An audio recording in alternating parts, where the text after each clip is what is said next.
For today's episode, shawarma rice naman ang naisipan kong lutuin ngayon. At gagawin ko pa ito ng napakasarap na sauce, kaya tara simulan na natin to mga kasolid. Bale, bumili nga pala ako ng nasa kalahating kilong giniling na baka sa public market. At start na ako manggisa ng sibuyas at bawang. At hahalu-haluin ko lang to hanggang sa lumabas ang napakabangong aroma. At dahil okay na to mga kasolid, nilalagay ko na ang giniling na baka. At after ko itong mahalo mga kasolid, tatakpan ko lang ito hanggang sa maiba ang kulay. Dahil pwede na to mga kasolid, sasangkapan ko naman ito ng oyster sauce at toyo. At sunod ko na itong lagyan ng curry powder, paprika at pamitang durog. Maraming salamat sa mga bagong viewers at followers dyan. Welcome na welcome po kayo dito. Grabe, napakabango mga kasolid. Bale, tatakpan ko lang muna to. Balikan natin mamaya.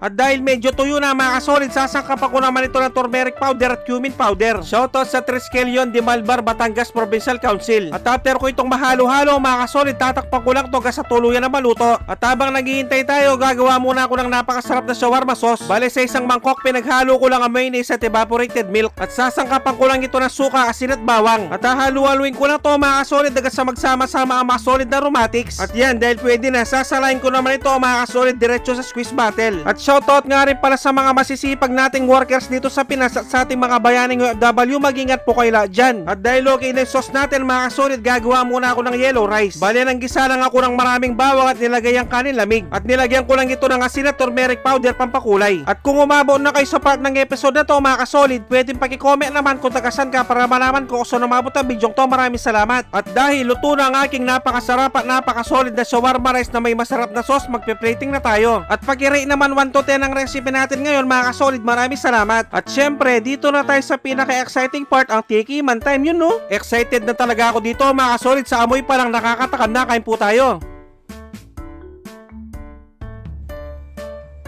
Sus Mariosep, kanyama na po. Grabe mga kasolid, napakasarap at napakalasa. At para ka na rin kumain ng shawarma rice ng Turks. At syempre, hindi ko rin palalampasin ang ginawa nating napakasarap na sauce. At siguradong natatakam din ngayon si Odessa Balmanya Estrada ng Binangonan Rizal. At si Zaira Cantor Martinez ng Abu Dhabi, UAE. Maraming salamat po sa panonood. At pag ganito talagang kinakain ko mga kasolid, hindi ko talaga mapigilang sumubo. Kala ko naman mahirap gawin to, sobrang napakadali lang pala, kaya itry nyo na. Makakasigurado pa kayong masarap at masusunod ang gusto nyo lasa. At bibigyan ko na kayo ng pangmalakasang perfect bite para dito yung sasalo ka tapos bubusan mo na sauce, makatampu.